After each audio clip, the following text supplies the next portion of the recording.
ተመልካቾቻችን አሁን የደረሰን ዜና አለ። የሰላም የቀድሞ ሚኒስቴር የሆኑት አቶ ታዬ ደንዳ የቀድሞ ክሶቹ እንግዲህ መልሰው ቻርጅ መከፈታቸው ይታወቃል። እንግዲህ በዚህም በተመለከተ ዙሪያ ፖሊስ ለተጨማሪ መረጃ አቶ ታዬ ደንዳን ኢንተርቪው ሊያደርግ ይችላል ተብሏል። እንግዲህ አሁን የደረሰን ሰበር ዜና አለ። እንደሚታወቀው አቶ ታዬ ደንዳ ማለት የብልጽግና ውስጥ ከፍተኛ አመራርና በተጨማሪም ደግሞ የቀድሞ የኢትዮጵያ የሰላም ሚኒስቴር አባል ወይም ደግሞ የሰላም ሚኒስቴር ዴታ የሆኑ በማገልገል ላይ የሚገኙ ሲሆን በተፈጠረው ትንሽ አለመግባባቶች ከስራ መሰናበቱ ይታወቃል። ይህንንም በተመለከተ እንግዲህ አቶ ታዬ ደንዳ አሁን የቀድሞ ክስ ቻርጆቹ እንዲመለሱ ተደርጓል ማለት ነው። አቶ ታዬ ደንዳ ላይ ያለው ተጨማሪ መረጃ ካገኘ የምናጋራችሁ ይሆናል። በሌላኛው ዜና ደግሞ የኢትዮጵያው ጠቅላይ ሚኒስትር ዶክተር አብይ አህመድ የሚመራው ካቢኔ እንግዲህ በተለያዩ አውሮፓዎች ጉዞ ማድረጉ ይታወቃል። እንግዲህ በጉዞ ወቅት ደግሞ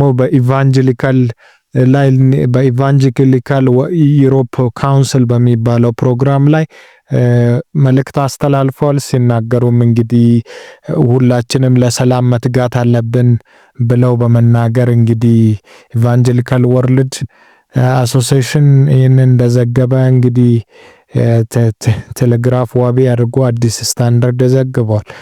ውድ ተመልካቾቻችን በሌላኛው ዜና የቀድሞ የትግራይ ፕሬዝዳንት የሆኑት አቶ ጌታቸው ረዳ እና ሬድዋን የደህንነት ኃላፊ የሆነው ለሱዳን አልቡርሃኒ ሱዳን እንድትረጋጋ የራሳችንን ጥረት እናደርጋለን በሚል መልእክት እንደተላከላቸው ተነግሯል። ውድ ተመልካቾቻችን አሁን ደግሞ በሌላኛው ዜና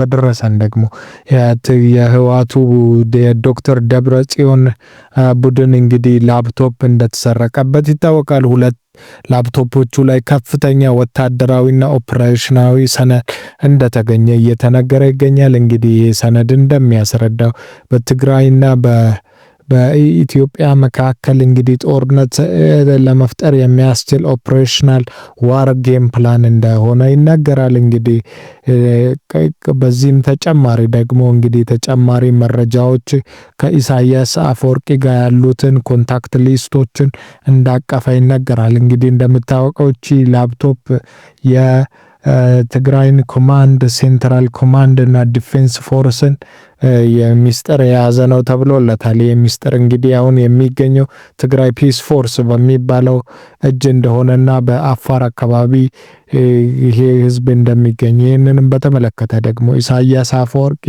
እንደተናገሩት በድብቅ እንግዲህ እንደተሰማው ለዶክተር ደብረጽዮን ተጨማሪ ጦርነት እንዲከፍቱ የሚል ትዕዛዝ ሰጠ የሚል መረጃ ተሰምቷል። እንግዲህ ጀነራል ታደሰ ወረዳ የክልሉ ፕሬዝዳንት ይህንን ውድቅ አድርገዋል። እንግዲህ የክልሉ ፕሬዝዳንት በፌዴራል መንግስት ውድቅ ማድረጉን እንግዲህ እየተሞከሸ ይገኛል።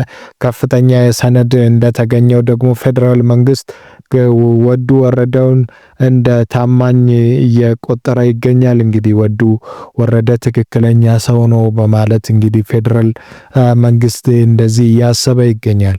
ውድ ተመልካቾቻችን አሁን በደረሰን ተጨማሪ ዜና ደግሞ የትግራይ ፕሬዝዳንት ወዱ ወረደ በትግራይ